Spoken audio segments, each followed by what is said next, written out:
afternoon to all. It's my immense pleasure to welcome Dr. Srinivasa Rao, Head of the Department of History, Bharathidasan University, Tiruchirappalli, who is the resource person of this last day webinar of the one week gender sensitization program on understanding social structure and gender. Towards the topic on is reason still unavailable for women to self-reform, being organized by Women's Studies Center of Madurai, Kamaraj University, Madurai, and Department of Women's Studies, Bharathidasan University, Tiruchirappalli, in collaboration with University Grants Commission, New Delhi. I warmly welcome all the participants who are eagerly waiting for this wonderful session.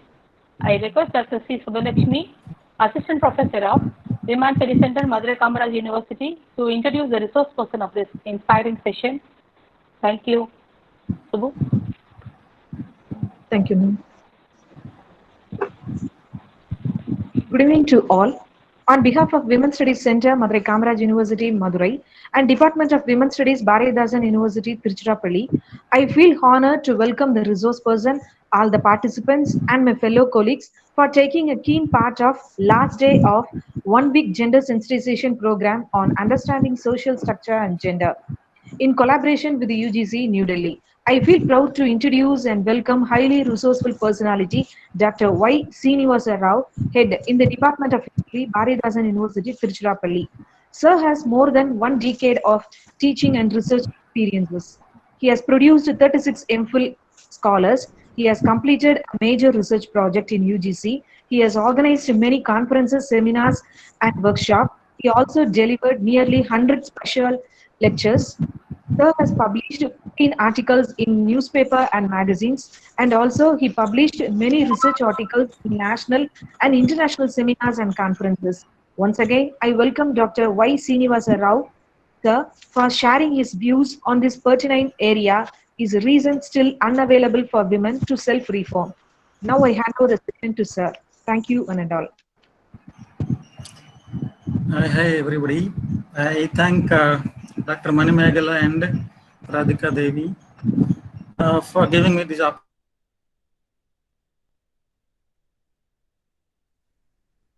Last time also did the same, that I am not a 100% expert in the topic I choose to speak. However, certain thoughts and ideas I have on the topic we should share. Is reason still available for women to self-reform? I have said women for self-reform. For a long time, I believe that women are depending upon men or male society, dominant male society, for reform. Though here and there women are there, I cannot deny. But I strongly believe at a particular point in time in our history, at least after independence, or say 1970s and 60s and 80s, at least by 80s, women have acquired the ability of self-reforming by not depending upon, majorly by not depending upon male society. So they have acquired the ability of self-reform. They have declared so, but however, when you look at the actual reform that is taking place, especially the reform that is taken over by the women, seems to be problematic, and it's not complete in a sense that it is also, I would say, it is also selfish and superficial for my understanding to a large extent. Anyway, before we understand to what extent women engage with reason, logic, and common sense in this country, let me ask another question, related question on the nation itself.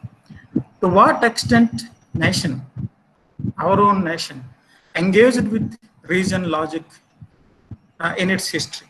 If you look at how, I cannot go into the topic in full detail, but from Indus Valley to present, the nation's engagement with reason and logic, for my understanding, the way I understood, it is a tussle between reason and logic, but whenever the reason raised its head, it is suffocated, strangulated, not totally eliminated, but successfully suffocated and strangulated. And the suffocation and strangulation of reason and logic has went on until the entry of the colonial modernity. After that, since the times have changed and there was no question of totally suffocating or strangulating the reason and logic, they have settled, the male society, dominant male society has settled for a compromise. Settled for a compromise. So that compromise is incorporating modernity into tradition. So from colonial times onwards, tradition and modernity existing side by side, that is our story. And that is our story from colonial times. After independence, there is a little bit change. Reason and secularism is gaining certain sort of a overhand over the religion and the rationality.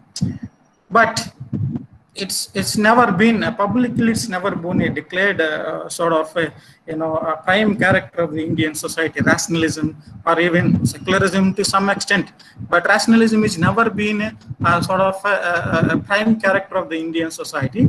So after independence, secularism took over for nationalism, rationalism also promoted by Jawaharlal Nehru. It is sort of, we cannot say sort of rationalism that can be called radical. Radical rationalism only can be seen in Pule, Periyar and Ambedkar. In Nehru's rationalism, there is some amount of secularism, rationalism gone imbibed or gone accommodated into secularism, got accommodated into secularism. Anyway, so India's story itself is so weak in terms of its engagement with the reason and logic. So can we expect the stronger engagement of women with the reason and logic? We cannot. So that is the story till colonial times. After that, unfortunately, reason and logic and rationalism are being criminalized. So rationalism is criminal. Rationalist is a criminal. Rationalism is a crime. So these are the kind of situations that we are having today. So from that, where women locates, within that where women locates herself. Going back to the question of is reason still unavailable for women for self-reform? If I have agreed just now that a woman position is so weak in terms of in terms of their freedom to engage with reason, so why I have asked the question, which is quite unfair question to ask, that is reason still unavailable for women to self-reform? Now, when I was referring to the entire nation. But when you are referring to women question, we need to ask this question to women community, especially educated intellectual community. From 1980s and all, is the situation is not gradually changing, where the woman is acquiring an ability to self-reform, a sort of an independence from the total control of the male society at various levels. The openness, the public sphere is opened, and when the open public sphere is actually supposed to be increasing the degree of freedom from for self-reform. So that's why I'm asking, from 1980s onwards, there is a visible and increased level of freedom for women to adopt reason to self-reform at personal level first, then to expand it to the other fellow community members. So when I asked that question, I asked that question with an intention of trying to see, is there a difference between and the level of engagement with the reason among women and men? If there is a difference, what is the difference? Why is the difference? What women should do to reduce the difference of engagement between male and female with the reason? Is that level of engagement, I mean talking about freedom of engaging with reason, is same with women across all castes and classes of women?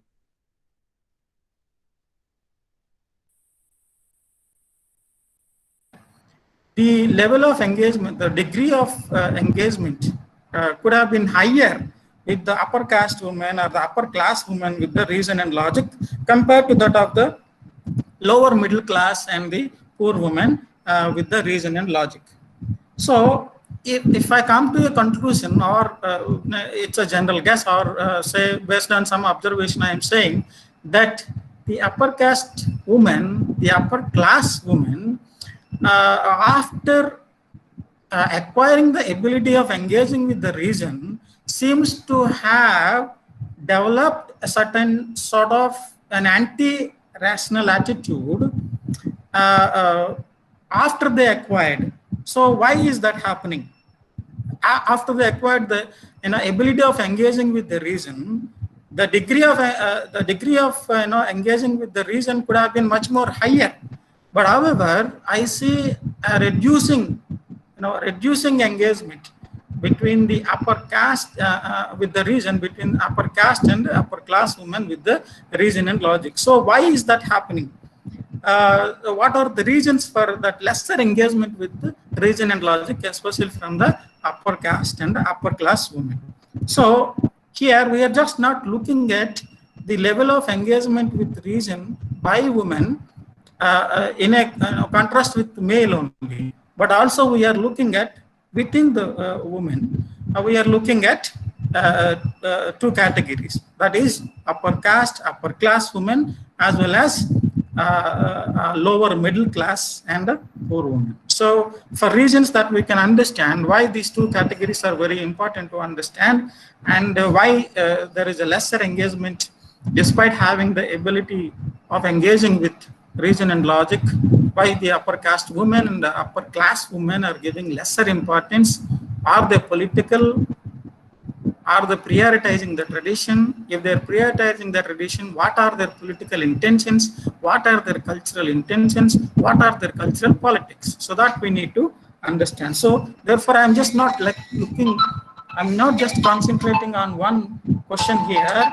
I am also concentrating on the two important aspects here. One is between the male and female, and also nation as a nation also, and as an agency, how we try to impose its overall cultural pattern on women, where women need to be a sort of a citizen who's supposed to be submissive, who's supposed to be patient, who's supposed to be presentable. So all these things, nation has its priorities, and the male society also has its priorities. But within the women, why the upper caste and upper class women develop certain priorities, which are unfortunately similar to that of the male society.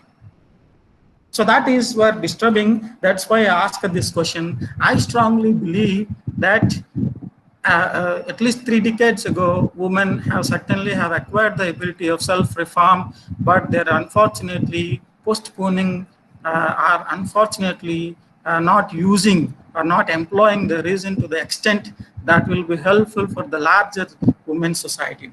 So apart from that, overall, especially the general Indian society, largely we are majoritarian. One community in this country is majoritarian. There is no doubt about it. That is deciding what is the cultural pattern of this country, what is the social pattern of country, what is the national culture, what is the national social systems, and all that. What is the national political culture? All that is being determined by that. But of course, rest of the dominant religious communities also are important. They're not that much liberal in terms of respecting women. But however, so since the majoritarian society is the one which is deciding what is the level of engagement of women with the reason should be, we need to focus on that a bit. So Ambedkar has complained after looking into the religious texts of Hinduism. He has complained that Hinduism has actually declared rationalism as a natural enemy to the Hindus. So after that, it obviously becomes an enemy for the entire nation, because that is what determines, that is the community that determines the level of engagement with the reason, because that is in the government that decides the policy. So therefore, the nascence level of engagement with the reason and logic is always be decided by the majoritarian community, because that gets the ability to make laws about to what extent the Indian civil society should engage with the reason and logic. So Hinduism prohibited uh, especially Hindus, from engaging with reason and logic. It said that if you have any doubts about, doubts coming from your mind, you have to look for the answers within the smritis and shrutis. Therefore, beyond that, you should not go. Beyond smritis and smritis, you should not go looking for any reasons. So even if you if that restriction is not is there, certainly that restriction is continued one or the other way. There is not much of a change, but we can say ignorable change is there. But largely that is the continuity. That is what the continues into the present also. We are looking for practical answers to our problems from the religious explanations till today. Though we are may not be referring to the text, but these explanations for the practical problems of women, as male as well, are available in the public domain. Consultations with the experts of the text. You may not be referring to the text, but the restrictions imposed on the rationalism is being continued among the experts, and that is being provided to the society, and we are availing that it is there with the experts. So till the entry of the colonial modernity, these restrictions, what I call Manu restrictions, are still there. But when colonial modernity came into India, there is a visible agreement that we need to change ourselves, because the context and the time cannot allow the Indian society to continue as it was in the pre-colonial times. So, or we can say pre-modern or modern times. So modern times are totally different. That means the scientific rationalism, enlightenment, and humanism are dominating the entire world from 16th century onwards. So therefore, there is no question of totally denying, totally strangulating, totally suffocating the reason, but we accommodate. So therefore, the society of the pre-colonial times was put through a sort of reforms, what we call 19th century socio-religious reforms. But those reforms are peripheral tweaking. Peripheral tweaking is that, the culture and culture, especially mostly anti-woman culture, was allowed to be reformed because they're found to be inhuman, 100% inhuman. So those things are taken for reforms so that India can present itself as a society that is civilized, cultured. So it's not second to any other society. So otherwise it will be a big trouble. So therefore, some amount of peripheral tweaking to the culture and society, social customs, norms, and cultural systems at this point in time. So that peripheral tweaking continued for a long, long time. 1829 is the beginning of the emergence of the modern India. It continued up to till the independent times. After that, Nehru took charge of reforming India, especially as a person who is at the helm of affairs. Apart from that, others also making their own, proposing their own models of reform. You have Gandhi, you have Periyar, you have Ambedkar, you have Periyar, you have Pule, you have Sir Syed Ahmad Khan. All these things from their own point of view are proposing the models of reforming India. But Gandhi, Jawaharlal Nehru took over because he became the prime minister. But then, by the time we got independence, what was India in terms of our logic, our engagement with the logic? Are we totally rational? Are we totally traditional? Are we totally secular? Or is this totality is possible? That means totally becoming rational, totally becoming traditional, totally becoming secular. Or these totalities are possible?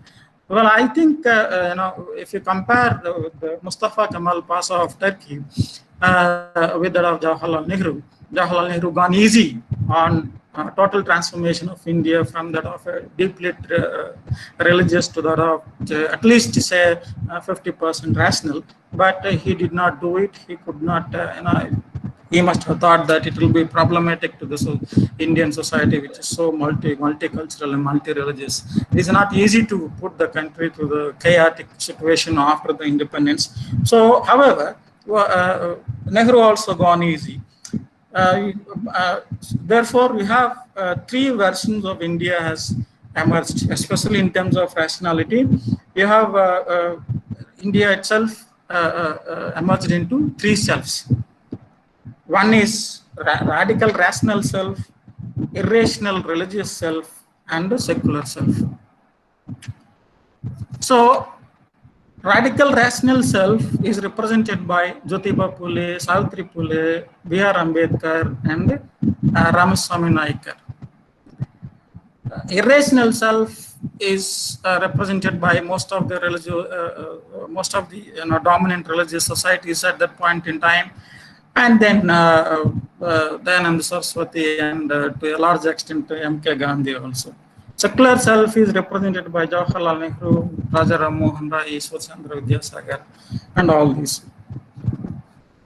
So, when country itself has gone into what multiple personalities like radical rational self, irrational religious self, and secular self, how such a country would go through the process of rationalism, which is so essential for any country to eliminate the social inequalities, torture, agony, pain that we put through because of our socio-religious cultural customs. So that is how the engagement of nation with the region has unfortunately become less till say 1960s, at least 1970s. After that, it was picking up, and same is the case with women also. Women, you have emergence of large number of women are emerging. At this point in time, unfortunately, the India has settled for secular, not rational or not totally irrational religious self. It has settled for secular self. So when it is settled for secular self, pressure on the nation to become rational is very less. When secular opens the gates for everybody to propagate their own religion, this automatically reduces the opportunity of engage with the reason. Understand? So therefore, when the secularism became a prime character of the nation, rationalism automatically will be pushed into the backseat. But the irrational self is not dead. It continued simultaneously. Now it is dancing in the streets. So irrational self is not dead. Irrational self is always there. But what irrational self acquiring the political functions, it becomes a serious problem. That what we are seeing today. So it is true that men have dominated or controlled the reason and logic in this country. From the time it came even till today, men are controlling the reason and logic. That's why they have the ability of self-reform. They self-reform for their own development, but it controls it to go into the woman. So the flow of rationalism is lesser to the women to some time, as I already pointed out. But at certain point in time, 3 decades ago, certainly women are acquiring the ability of self-engaging with the reason without the support of men, so that they could have employed it more radically. But unfortunately, the amount of radicality that we see in women is quite less compared to that of men. Uh, Nation's engagement with reason and logic that I have already pointed out, but why that engagement is lesser? Is it political? To what extent the reduction of the engagement? To what extent the emergence of India into a three selves is political? It is not natural. One cannot say that naturally India has become a radical rational self and traditional religious self and secular self. It is political. India has actually compartmentalized itself based on the socio-political requirements and essentialities. So India has decided to engage with the reason in a superficial way. In a superficial way. That superficiality is unfortunately is determined by the majoritarian society in this country, who decided the superficial majoritarian country. As I told you, they are the ones who decides what is national culture. So in the national culture, who should be women? What should be women? What could be the prime characters of the woman? Who is an acceptable woman? What is woman in open the public space? What is the woman in private space? So national culture is determining, deciding the characters of women, and according to the priority of the national culture, so they are creating the space or creating characters, allocating those characters to women. So this superficial engagement of nation with the region is one of the reasons why our engagement at national level, when you compare, when you try to segregate the entire nation into communities, some caste or some community has a higher level of ability to engage with reason is higher, and some castes are lesser. So that we need to keep in mind. Apart from that, overall as a nation, certainly nation is controlling the Indian citizens' ability to engage with the region. One cannot say that if someone, the government is directly saying that, look, you don't engage with the region. Government does not say so, but it doesn't need to say directly to you, but it evolves certain means and mechanisms to control your mind from engaging with the region. That we need to agree and understand. So it's superficial engagement with reason certainly reduces the ability of a common citizen, even an educated citizen, even an intellectual citizen, even a scientist who everyday basis engaged with reason, their level of engagement with reason is controlled by the national, political, cultural, and religious priorities. So as soon as the rationalism becoming a force of reforming the society, national cultural forces are coming up with a counter enlightenment, a counter to the enlightenment. Earlier, when Buddhism was becoming a major philosophy of transforming the society, there was counter revolution, what Ambedkar calls. So then after that, when the rationalism came into European enlightenment came into, scientific rationalism came into India, there was a counter enlightenment. This counter enlightenment is certainly to control the reason. It does not give the cultural priorities of India, does not allow the rationalism to flow into the nation 100%. It put blocks at various levels. So those blocks worked very well.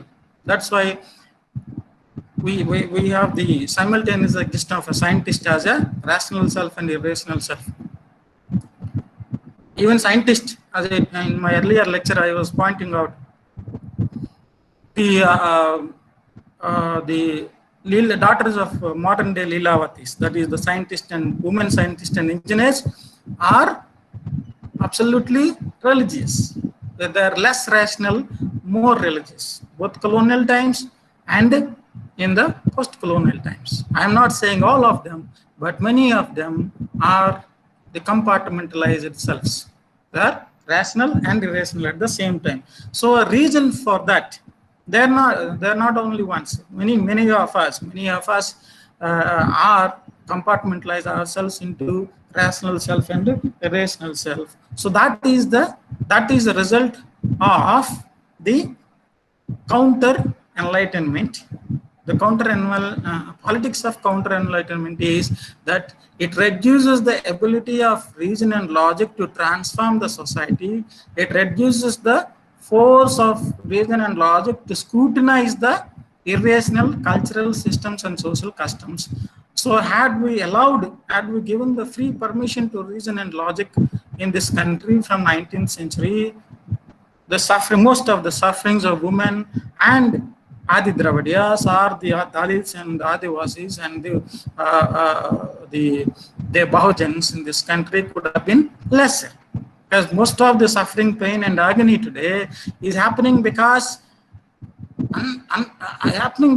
they're allegedly violating the cultural norms of the society.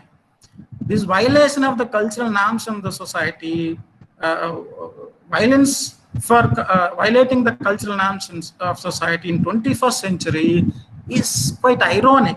That you cannot believe that at this point in time somebody was being beaten for transporting a cow, a Dalit in Una, Gujarat incident is a clear-cut evidence that had such a cultural system put through the serious scrutiny of reason and logic, then that accident that has happened or the incident that has happened in Una and Gujarat, beating 4 Dalits by tying them to a truck, could not have happened.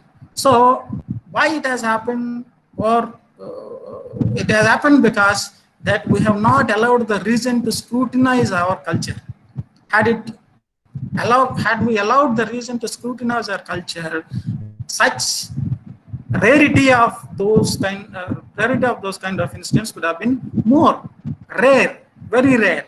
Those things should not happen because that cannot be the standards of the civilization of this society in 21st century. It should not have been the standards of the society in 20th century itself.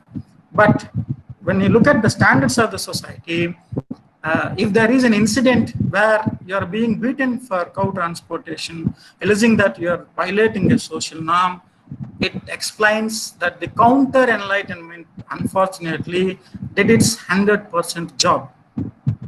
It has not allowed, it has done its job very well. It has successfully blocked the rationalism becoming the main transform of society. It itself, the counter enlightenment became a force that has kept the society or allowed the society to simultaneously rational at one time, religious at the same. So this is a problem with the society. So when you look at the question of women, in India, I was talking about some categories of women where upper caste women I was referring to upper caste and upper class as one category of women, lower class and lower middle class and poor women as one category of women in their level of engagement with the reason and logic. Now, let me take the category of the educated intellectual and educated in women together. If again further go for the classification of women to understand their engagement with the reason and logic, we can go for again educated intellectual women, educated women, again innocent women. So among the educated intellectual women, they have a different priorities along with them in them. That is adapting the ideologies that suits to them. For example, Gandhianism is an ideology. Gandhianism is an ideology for certain sections of women. That is combination of upper caste and upper class as well, mostly intellectual educated. And you have radical intellectual women also. And you have religiously radical women that I don't understand how it is possible, but however, they also simultaneously exist. And if you look at these categories, there is, Gandhian women, radical intellectual women, and religiously radical women. If you look at these categories, I found it's very disturbing. Except I'm happy that there's radical intellectual women, but the existence of the Gandhian woman and the radical religious women is quite surprising for me, because if you try to understand Gandhianism and its relation, what Gandhianism can do to women, Gandhianism again relocates women in the traditional framework of a traditional woman. It does not transform women from being traditional to that of an agency that acquires the equality, ability to question, or ability to declare independence, our ability to ask for participation in the democratic processes.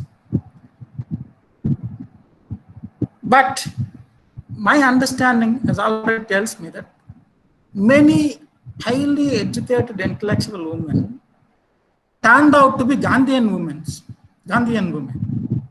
For Gandhian women, though some amount of independence, some amount of self-reform is available with Gandhianism. That means you can self-reform yourself into a woman who can renounce worldly things. You can go to the extent of celibacy. You can go to the extent of living a simple life. But such an individual Gandhian woman, can they transform the society? To what extent they can transform the society? If they present themselves as the examples, they as individuals, exemplary individuals working among the deprived and depressed communities, may be one of the appreciable character of that model, Gandhian woman model. Living simplistic lifestyle is one of the important character of the Gandhian woman model. But they're failing to be radical, are failing to contribute to the larger changes in the society. It what bothers me, that I found most of the scientists are Gandhians. There are many political activists, many political activists were Gandhian women. So Gandhian women, they contribute to the society, but when you look at where the radical transformations of women life is needed, Gandhianism cannot help. Because Gandhianism as a main, as an ideology, it does not leave the woman. It allows the woman to go into the public sphere. It allows the woman to participate, but that is not enough unless and until the Gandhian women acquire the ability of radically questioning the superstructures of discrimination. But they don't do. Their ideal is Gandhianism does not allow. So individually they self-reform, and individually they present themselves as reformatory models, and they do the work in their own limited sphere, and they can contribute, of course, but they cannot actually transform the society at the larger level. So with radical women, if you look at radical rational women, certainly they have the ability of transforming, because they as an individuals in a larger society will see them as troublesome individuals. They go to the extent of the general society, especially the open society, which is mostly dominated by the generalistic thinking of importance of religion and all. If the entire nation collapse, lack of culture, then what will happen? The entire country will go into the chaos. So therefore, rationalism has the tendency of dismissing everything. So if everything is dismissed, how the nation will survive? Culturally, what is the identity of the nation? So this kind of thinking, open society, does not allow the radical women to be appreciated as heroes. But I think, if you look at the radicality is needed in transforming the Indian woman's life is much higher compared to that of any other, say, compromised ideologies. Compromised in the sense, the intensity of pressure that has to be put on the society to transform the society is reduced. So let us go slow. Like as I say, compared to that of the Mustafa Kemal Pasha, Nehru had the ability of putting the pressure on the nation to transform the nation to a larger sense rationally, but he has put the less pressure on the nation in terms of transforming the society. So his politics we can understand. But however, when women understood that these are the problems for the women which need to be totally transformed or totally eliminated, then one need to look at the radicality of the woman is very important. Rational radicality of the woman is very important to transform the society or to question, raise the basic questions on the society that is still being under the control of the dominant male and the male who subscribes to the ideologies which gives lesser freedom to women. So therefore, since still we are having the dominance, Gandhianism cannot work. It has to be a radical rationalism where Arundhati Roy, for example, and where you can have Pulan Devi, for example, Pulan Devi and Deepa Mehta, Sabana Azmi, and Barka Datta, Brinda Karat, V. Geeta, Meera Nair, Nandita Das. So all these things, all these women are certainly having displaying the ability of being radical, and that radicality is very important to see or to witness the required transformations in this country. But unfortunately, we have not seen the large scale or the more radical women than that of the Gandhian women. We are seeing Gandhian women than most of the people who have acquired the ability of engaging the reason, turning out to be Gandhian women.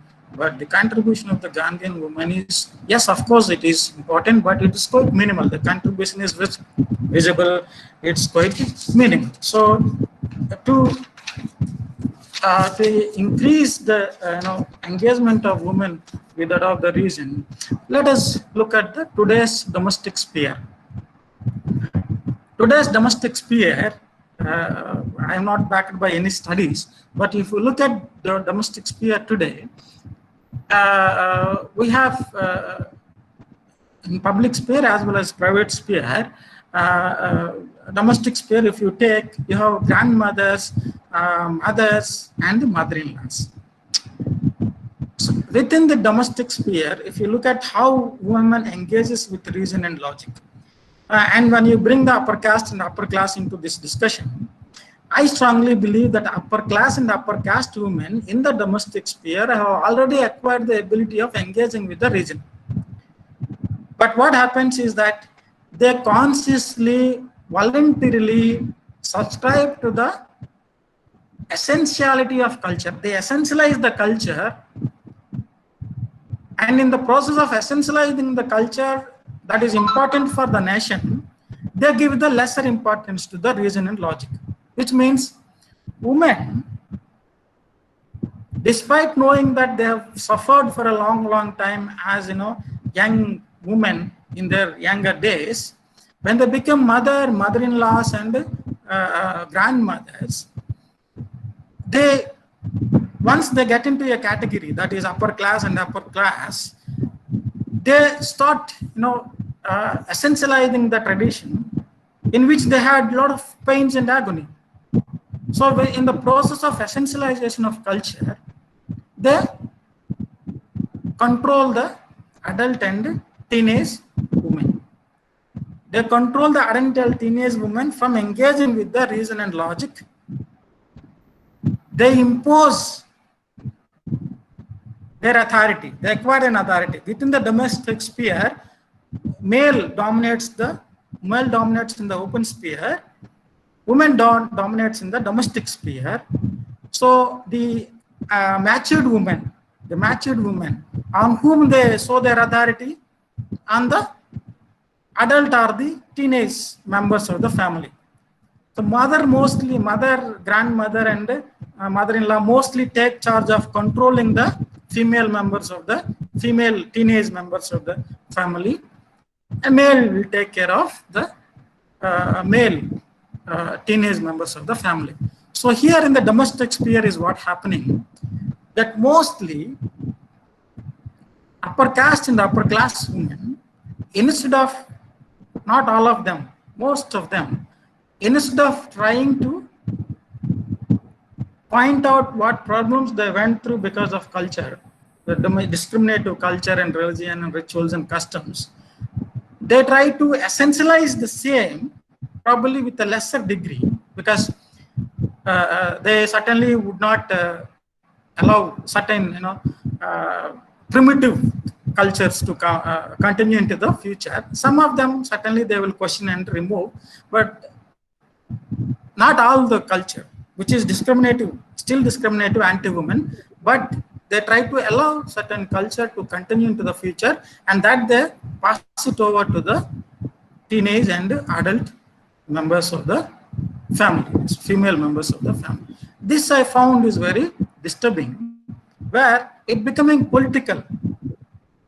There, women, even the intellectual women, even the highly educated women, are unfortunately becoming political in questioning the culture and customs and rituals which have made them suffer.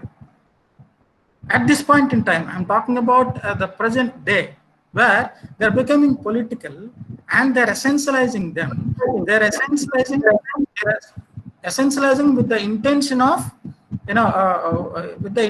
of, providing continuity, because that is a culture that belongs to them, that culture that gives them social prestige, power, dignity, identity, and also in today's political terms or political vocabulary, it also gives them political capital, social capital.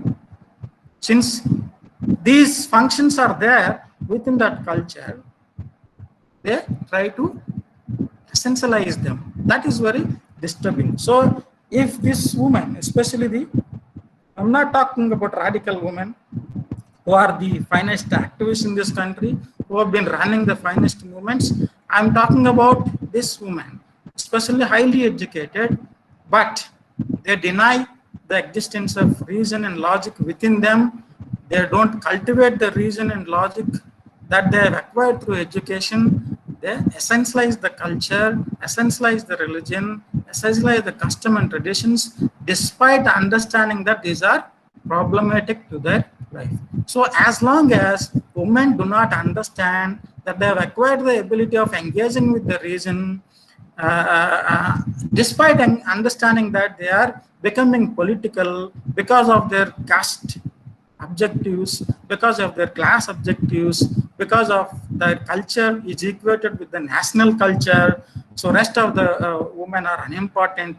My culture is women, my culture is important, so because my culture is national culture, rest of the women's culture is not so important, so therefore those women are not the members of not the members of the privileged women community. So unless and until this solidarity, sisterhood comes along among all the women, unless and until women realizes that it is important for them that to realize that they have already acquired the ability of engaging with the reason, but intentionally they are not doing it, would never help the large scale women to reform. Thank you very much for listening to me.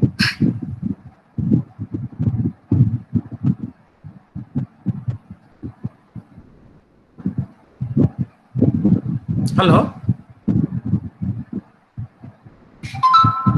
Hello.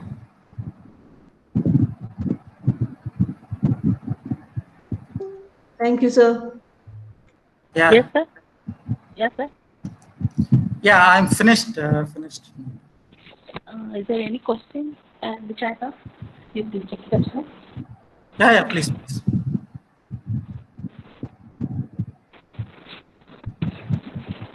No question. No questions?